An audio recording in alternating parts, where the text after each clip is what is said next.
that is a new warning, I believe.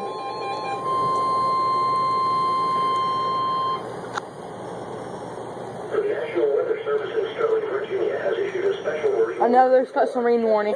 from North Beach to Can you bring it? Yep. from Sandy Point to North Beach, Maryland, Choptank River to Cambridge, Maryland, and the Little Choptank River until 7:45 p.m. At 6:17 p.m., National Weather Service Doppler radar indicated a line of thunderstorms capable of producing wind gusts in excess of 34 knots from North Beach to 11 nautical miles southwest of Chesapeake Beach, moving east at 20 knots.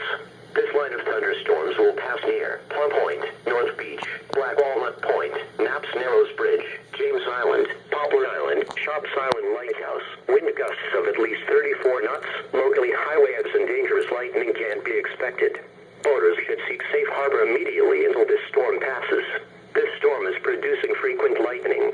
Stay below deck, if possible, and keep away from ungrounded metal objects. Report severe weather to the Coast Guard or nearest law enforcement agency. They will relay your report to the National Weather Service.